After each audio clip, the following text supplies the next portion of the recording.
bora mergulhar de cabeça num dos maiores e mais fascinantes mistérios das escrituras antigas. Hoje a gente vai tentar desvendar a figura enigmática de Melquisedeque. Pensa só, num mundo onde a sua genealogia, de onde a sua família veio, definia absolutamente tudo sobre a sua vida. De repente, surge um rei. E esse rei simplesmente aparece, do nada, sem nenhuma menção de sua origem. E o texto faz questão de deixar isso bem claro, olha só. Sem pai, sem mãe, sem genealogia. Nada, é uma coisa completamente fora da curva na narrativa bíblica, né? E isso, claro, nos força a perguntar.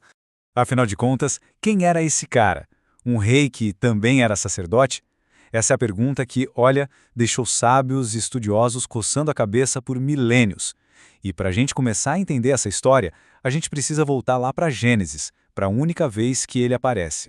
E tá aqui o momento. Ele surge, oferece pão e vinho, abençoa o patriarca Abrão e ainda por cima recebe o dízimo de tudo. À primeira vista, parece uma cena simples, né? Mas cada detalhezinho aqui é uma peça-chave nesse quebra-cabeça que a gente está montando. Então, claro, uma figura assim tão misteriosa ia gerar um monte de teorias, né? Vamos dar uma olhada nas 3 principais que surgiram ao longo dos séculos. Olha, as explicações vão para todo lado. Uma teoria, que vem da tradição judaica, lá do Midrash, diz que ele seria Sem, o filho de Noé, que teria vivido bastante para encontrar Abraão. Outra, bem mais mística, do Zohar, já fala que ele era um ser celestial, um anjo mesmo. E tem a explicação, digamos, mais pé no chão. Ele era simplesmente um rei cananeu muito justo daquela época. Agora, o ponto em que todo mundo concorda é: comum ele definitivamente não era. E aqui que a história dá uma virada daquelas. Porque mesmo sendo essa figura tão importante, Melquisedeque cometeu um erro. Um errinho sutil, sabe? Mas que teve consequências gigantescas. Essa análise, essa descoberta do erro, tá lá no Talmud, que é basicamente um conjunto gigantesco de textos e discussões rabínicas sobre a lei judaica. Os sábios da época analisaram cada palavrinha de Gênesis e encontraram a falha. Uma falha que, no fim das contas, custou o sacerdócio dele. Ok, então qual foi o erro? Foi uma questão de ordem. Simples assim. A ordem da bênção. Ele abençoou Abrão antes de abençoar a Deus. A prioridade ficou invertida.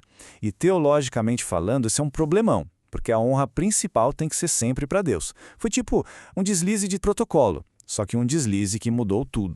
E a consequência disso foi pesada e imediata. Por causa desse único erro de prioridade, a tradição conta que o sacerdócio foi tirado dele.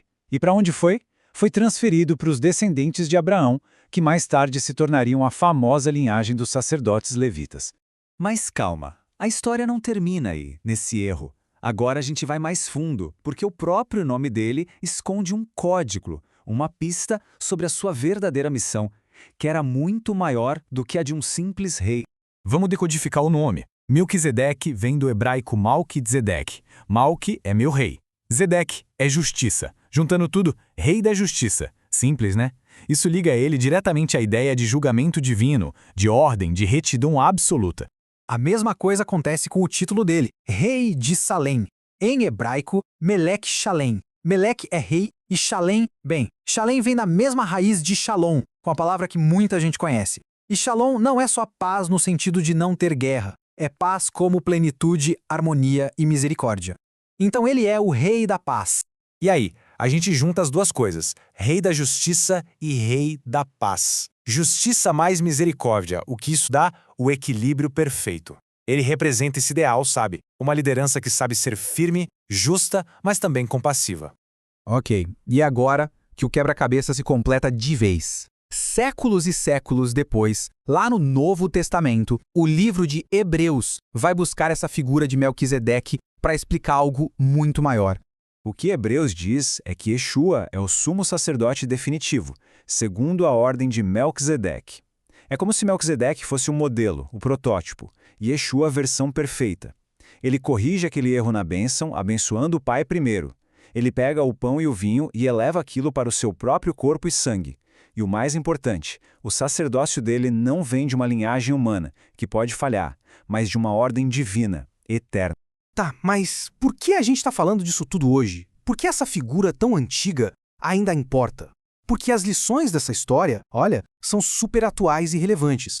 Vamos resumir em 3 pontos. Primeiro, um chamado espiritual pode ser mais forte que qualquer genealogia ou tradição. A autoridade pode vir de outro lugar.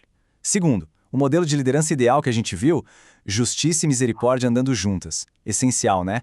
E por último, para a fé cristã, entender Melquisedeque é a chave para entender a natureza do sacerdócio de Yeshua, como esse sacerdote perfeito e eterno.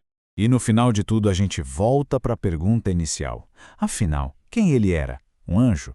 Um ser humano especial? Ou seria uma aparição de Yeshua antes mesmo de sua encarnação? As Escrituras dão as pistas, mas a resposta final, bem, esse mistério do Rei da Justiça e da Paz continua fascinando a todos. E a busca, claro, não para.